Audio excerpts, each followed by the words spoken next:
आदम जद गृहे बोला इसीलिए क्योंकि ये लक्ष्मी स्वरूपा है। जिस घर में लक्ष्मी जाती है अनवर्धते धन वर्धते नेगी साहब भवतायाम वंशम च वर्धते। यहीं से ही सब कुछ बढ़ेगा बाप का है। बोले तो इस लड़की को पता होना चाहिए चीनी का डब्बा कहाँ है, चाय पत्ती कहाँ है, आपके घर में सीढ़ियां किस तरफ से है। अगर इसको पता नहीं होगा तो क्या होगा। जिस पुरुष की इज्जत पत्नी के पास नहीं है उस पुरुष की इज्जत बाहर भी कहीं नहीं। बड़ी सभा में बाकी लोग तो बोले आप आप आप आप आप अगर वाली है तू क्या कर रहा है भाई। बोलो क्या इज्जत रहेगी कोई इज्जत। बोले इसलिए क्या है धन धान्यम मिष्ठानम व्यंजनादम चयद गृहे। कल को कोई आपका मित्र सखा आएगा, मान लो आप घर में नहीं है, नेगी साहब घर में, अनुराधा बोलेगी नहीं साढ़े घर कोई नहीं नड़ो तो दे। अगर ये ऐसा बोलेगी तो कल को आपको मिलेगा आपका मित्र, वाह भाई तेरी पत्नी बड़ी भारी मिठी है ना। एक व्यक्ति से हम तू तड़ा करके बात करते, जैसा आपका कोई परम मित्र, अरे तू आया नहीं, तू ऐसा नहीं। अगर वो बड़े दिनों से ना आए फिर आप बोले आओ महाराज आपके आने से हमारा घर पवित्र हो गया, तो वो क्या सोचेगा इसका मतलब ही है नाराज है मेरे से है। अब ये मान लो किसी का मान सम्मान नहीं करेगी तो सारी आई बलाई आपके सर पड़ेगी। इसलिए घर में कोई आएगा तो इसने चाय भी पिलानी है, इसको चावल का भी पता चाहिए, दाल का भी पता चाहिए, मसाले का भी पता चाहिए। इसलिए क्या बोले लिखा, कितनी सुंदर बात बोली, धन धान्यम मिष्ठानम व्यंजनादम चेद गृहे। भोजन बनाने वाली जितनी वस्तुएं हैं वो सारी किसके अधीन, अनुराधा के अधीन करनी होगी है। बोलिया मान लो कोई आपके घर में अतिथि आया, बड़ी भर सेवा करी अनुराधा ने, कल को आपको लदरौर में मिल गया, अरे नेगी साहब आपकी पत्नी तो लक्ष्मी स्वरूप आज जाए थे, आपकी पत्नी लक्ष्मी है। बड़ा भारी मान सम्मान किया उन्होंने हमारा। इसलिए इसने बोला कि लड़की को पता नहीं होता है घर में कौन सी वस्तु कहाँ है, इसीलिए उसके अधीन करनी चाहिए। बोलो मंजूर है पहली शर्त, पढ़ो भाई दूसरी शर्त। दूसरी शर्त में बोला गृहे कर्माणि सर्वाणि मया कार्याणि सर्वदा। हे विष्णु स्वरूप भर मैं आपके घर का सारा काम किया करूंगी। और एक बात मैं तुझे भी बता दूं अनु, जिंदगी में याद रखना मेरी बात है, अगर ये बात याद रखेगी तो कभी भी गृहस्थ जीवन में फेल नहीं होगी। थाना जाएगी ना कल तू, तेरी परीक्षा नहीं है वहां पे। किसकी परीक्षा है? तेरी मम्मी की परीक्षा है। क्या सिखाया अनु को? पढ़ना लिखना वो तेरा अपना जिम्मा है। घर के काम में पक्का होना चाहिए। तेरे घर से कोई भूखा नहीं जाना चाहिए, आपके घर से कोई प्यासा नहीं जाना चाहिए। ऐसा हो दोपहर पड़ी हो, खूब सारी गर्मी हो, दिन के बजे हो 12, कोई अतिथि आ जावे और अनुरानी विश्राम फरमा रही है चारपाई के ऊपर, नेगी साहब ने बोला अनुराधा खड़ी हो जाए चाय बना, मेरे से निमरते बनाओ जाके, ऐसा नहीं होगा। दूसरी बात, संत कहते हैं कि स्त्री के चेहरे के ऊपर हमेशा प्रसन्नता चाहिए। ऐसा नहीं होगी जैसे ऐसे तवे जैसा मुंह बनाया है, बाहर से कमा करके आया आदमी और महाराज घर में आप प्रसन्न ना रहे तो सारा किया कराया जीरो। गृहे कर्माणि मया कार्याणि सर्वदा दासीव बंधुना। हे लक्ष्मी स्वरूप कन्या, आप बोल रही है विष्णु से, हे विष्णु स्वरूप वर मैं आपके घर का सारा काम किया करूंगी, दासी की भांति रहूंगी, दासी की भांति रहूंगी। और क्या महाराज जी एक बात मेरी आपने याद रखना होता है बाबूजी, जब एक बच्ची 20-25 वर्ष माँ बाप के पास रह करके जाती है तो हो जाता है कई बार मन भी भर जाता है ना, मन भरता है। और जब मन भरता है तो फिर गला भी रुक जाता है, गला रुकता है तो फिर आंखों में आंसू भी आते हैं। कई बार जब याद भी आ जाती है किसी व्यक्ति का कोई आचार विचार नहीं पल्ले पड़े, आपके पिताजी का स्वभाव कैसा है ये से पता नहीं, आपका स्वभाव कैसा है ये जानती है, थोड़ा थोड़ा जानती होगी, परंतु अब और भी ज्यादा होगा। क्यों? आपके गुण अपगुण भी आएंगे सामने, इसके भी आएंगे गुण अपगुण आप सामने, क्योंकि इकट्ठे जो रहोगे। पहले तो फोन के ऊपर बात हो गया, खाना जी हाँ हो गया, सो गए हाँ जी सो गए, आगे ड्यूटी से जी हाँ जी आगे, यही होगा ना। अब घर में तो सारी बात होगी है। बोले तो मान लो कभी कभार किसी के आचार विचार इस बेटी को ना समझ में आवे, पालनम त्वया ममम, मैं आपसे करवद प्रार्थना करती हूँ विष्णु स्वरूप वर, उस घर में ज्यादा जान पहचान वाले आप ही होंगे मेरे। इसके बोलने का मतलब ये नहीं है कि ये नहीं न जाने, ये भी बेटी की तरह रखेंगे, बेटी है। परंतु क्या है, कुछ एक बातें जो होती है वो पत्नी अपने पति से ही करती है। बोले तो आपको सदा पालनम मम, हे विष्णु स्वरूप भर, आपने मेरा पालन पोषण करना है। तीसरा थोड़ा सा हिंट दो, क्या है तीसरी शर्त? तो ये दूसरी शर्त है जी, बोलो मंजूर है आपको? धन की वृद्धि और समृद्धि के लिए, धन की वृद्धि के लिए जा रही है। देखिए इसमें बड़ी बात नहीं है, छोटी सी बात है। अन्न वर्धते धन वर्धते। आप मुझे ये बताओ, लड़के वाले बड़े हैं लड़की वाले बड़े हैं? क्यों बड़े? देखो सुनो, बात तो आपकी सही है, बिल्कुल बहुत अच्छी बात बोली आपने। जिसमें हमारे राम जी की शादी हुई ना, राम 14 कला संपूर्ण थे, 14 ही कला थी उनमें राम में, और कृष्ण भगवान 16 कला संपूर्ण थे। राम थे सीधे, कृष्ण थे टेढ़े। जब भी आप राम जी की फोटो देखें तो राम जी सीधे खड़े होंगे मिले, और कृष्ण जी देखे होंगे तो 3 बल होंगे, एक बोल मुरली, दूसरा कमर और तीसरा पांव। टेढ़े हैं, मतलब क्या है, जो सीधे से सीधा ना हो उसको टेढ़ा करके सीधा करता है, ठीक नहीं? बोले तो राम जी की जब मिथिला में जनक जी के वो धनुष तोड़ा ना उन्होंने, तो शादी होनी थी, अब बरमाला डाली गई, केसर की कटोरी डोली गई सर के ऊपर, अध्यात्म रामायण है सारा ही। बोले तो वशिष्ठ जी ने, विश्वामित्र जी ने तुरंत ही वशिष्ठ जी को आज्ञा भेजी कि राम जी की शादी होने वाली है, आप ऐसा करो दशरथ को और 2 कुमार और हैं, शत्रुघ्न और भरत, को भी ले आओ। बोले 4 बेटे आएंगे, 4 बहुएं जाएंगे, लेके आओ झट से भी। बोले तो चले आए सारे, मुख्य द्वार के ऊपर खड़े हो गए। अब एक तरफ जैसे हमारा मिलन हुआ ना अभी थोड़ी देर पहले, एक तरफ लड़के वाले खड़े थे, एक बार लड़की वाले खड़े थे, तो जनक जी ने ऐसे हाथ जोड़े, ऐसे हाथ जोड़े, आंखों से अश्रु भी आ रहे, क्योंकि पिता कभी भी अपना गम किसी को दिखाता नहीं है, पुरुष, और स्त्री जो है वो रो करके मन हल्का कर ली है। तो जनक जी की आंखों में आंसू थे। तो जैसे दशरथ जी आए ना, तो दशरथ ने नाव देखा ना ताव देखा, वशिष्ठ जी खड़े विश्वामित्र दूसरा, वो गए और झट से जनक जी के चरणों में गिर पड़े। जनक जी ने जो हाथ लगाया तो दशरथ को अपने गले लगाया है, गले लगाया। तो जनक जी ने रोते रोते पूछा, बोले महाराज जी आपने क्या किया? मैं बेटी वाला हूं, मेरी बेटी कहाँ जाती अगर आपके बेटे के साथ 7 दिन होती? दशरथ बोलते हैं, अरे बाप रे कहीं के क्या बोल रहे, घर तेरी बेटी मेरे घर में नहीं जाती तो लव कुश कहां से आएंगे? अगर सीता मेरे घर में नहीं जाएगी, दशरथ खुद बोल रहे हैं, तो लव कुश कहां से आएंगे? इसीलिए जनक जी आप बड़े हैं, धन धान्यम मिष्ठानम व्यंजनादम चिरगे। बोले घर में स्त्री जब जाती है तो वो धन अन्न वंश सब कुछ बढ़ाती है, हर एक चीज बढ़ेगी वहां जाकर। इसीलिए क्या, धन की पुष्टि के लिए मैं तीसरा कदम चलाती हूं। बोलो मंजूर है? चौथी शर्त के बीच में कन्या बोलती वैसे हो चुकी है शर्त, मैंने बताया था कि अंदर आपको, आपसे ग्रंथि की मैंने करवाई थी ना कि करके चतुर्थी का व्रत करेंगे आप, याद बोला था ना? भवतायाम गौरी आराधनम तत्परा, कि मैं मां भगवती का, देखिए इसके बीच में रहस्य क्या है। वैसे पुरुष रहता वो दिल्ली में और स्त्री रहती हो घर में, और स्त्री बोले मैंने गुरु धारण करना है, तो नरकगामी नहीं है वो, नरकगामी है वो। तो क्यों? बोले जब तक पति आज्ञा नहीं देगा तो पत्नी कोई व्रत भी नहीं कर सकती है, गुरु बनाने की तो बड़ी दूर की बात है।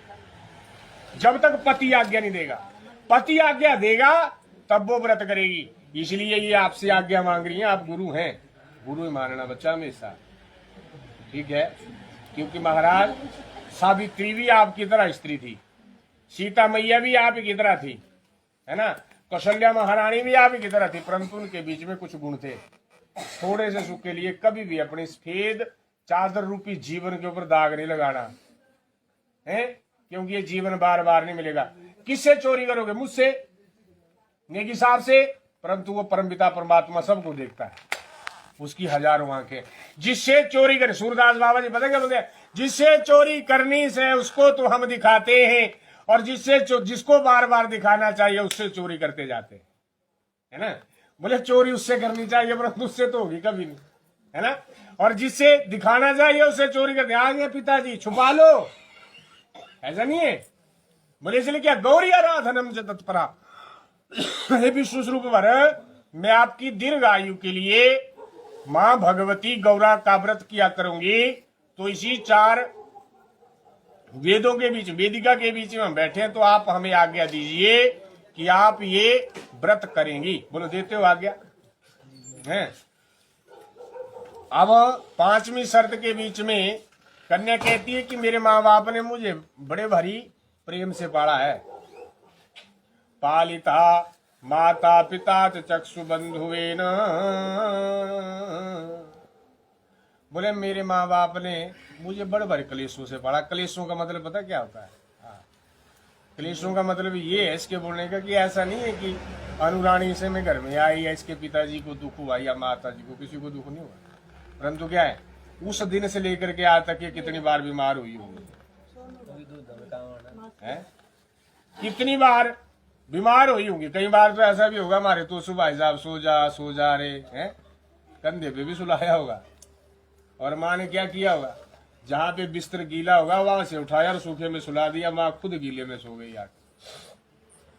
पालिते ने दुखा माता पिता चक्षुबंधु भी, मेरे माँ बाप ने मुझे बड़े भारी प्रेम से पाला। तेरे ही मदत्वा, बोले आपके हाथों में मेरा हाथ दिया है, और कदापि नो वाच्यम, ये विष्णु स्वरूप वर जी कभी भी ऐसी ठोकरें लगाना उस घर में जाकर के कि तेरे माँ बाप ने मुझे कुछ नहीं दिया। क्योंकि माँ बाप के पास एक पुत्री रूप कलेजा होता है, वो निकाला और रखा नहीं आपके हाथों में, दे दिया इनके पास कुछ नहीं है। इसलिए जीवन में कभी भी ठोकर नहीं लगाना, क्योंकि जीवन में एक भगवान से प्रार्थना करो हम हिष्ट पुष्ट रहें, और भगवान जी हम देने वाले बने, लेने वाले नहीं जीवन में बने। लेने वाला कौन होता है? भिखारी होता नहीं है, दे दो महाराज पैसे, दे दो महाराज पैसे। और देने वाला कौन होता है? दानी राजा, जिसका नाम जब तक युग चांद सूर्य तारे रहते हैं तब तक उसका नाम ही अटल रहता है ना। तो ये आपने ठोकने लगानी। और एक शर्त में इसने ये बोला लड़की ने कि महाराज मैं ये चाहती हूं कि जब मैं पैदा हुई तो मेरे आने से इस घर में दिन दुगनी रात चौगुनी उनती हुई, अब सुबह में चली जाऊंगी, तो उस समय हम दोनों लक्ष्मी नारायण हैं, तो हम दोनों ऐसा आशीर्वाद देते हैं इस घर को कि मेरे डोली विदा होने के उपरांत भी इस घर में ऐसी ही चहल पहल रहे, और ये घर दिन दुगनी रात चौगुनी उन्नति करे, सदा प्रार्थना ममम, ये मेरी आपसे प्रार्थना है। बोलो देते हैं आशीर्वाद ऐसा। अंतिम शर्त 7वीं, अर्ध पुण्यम गृह्यामि नत्वा पाप भागिनी। बात छोटी सी है, रहस्य बड़ा भाई।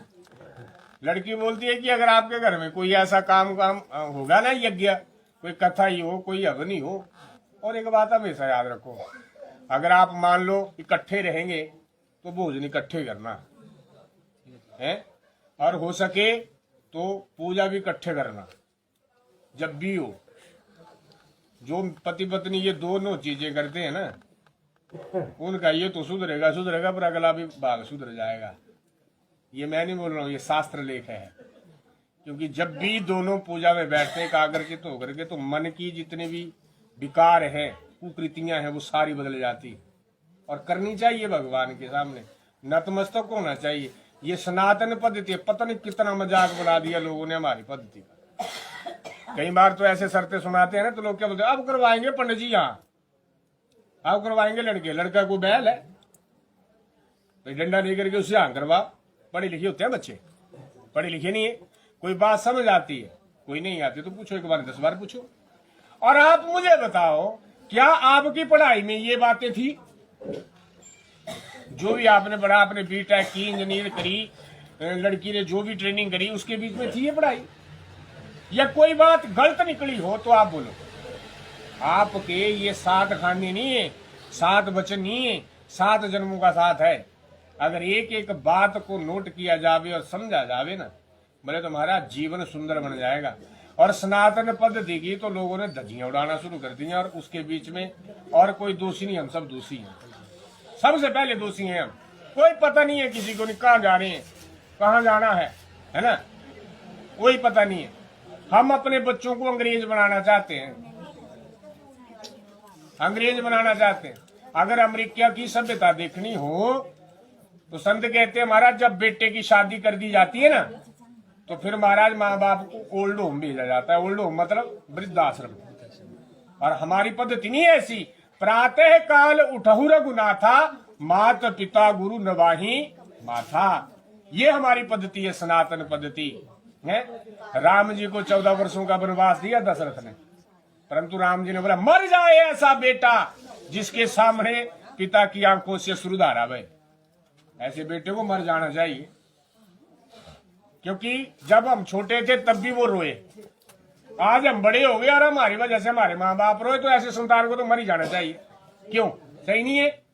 बोले जब हमें अपने माता पिता को क्या सुख रूपी झूले के ऊपर बिठाना है, तब हम अपने माँ बाप को रुलाते हैं। बेटी की परीक्षा होती है जवानी में, और बेटी की परीक्षा होती है शादी के बाद। और एक बात और बोली इसने, कुटुम्बम पालनीयम त्वया यौवन वृद्धि के। ऐसा नहीं हो कि आज अनुराधा को आप ले गए और कल बोले कि हम दोनों चले अम्मा बापू रहो घर में। क्या? कुटुम्बम पालनीयम त्वया यौवन वृद्धि के। माँ बाप की देनदारी ता जिंदगी नहीं दे सकते हैं। और जिस बच्चे के ऊपर माँ बाप का आशीर्वाद हो, उसको 4 धाम करने की जरूरत कोई नहीं। अपने प्रांगण में एक पानी की बाल्टी भरे, 2 बूंदे गंगा जल की डालो।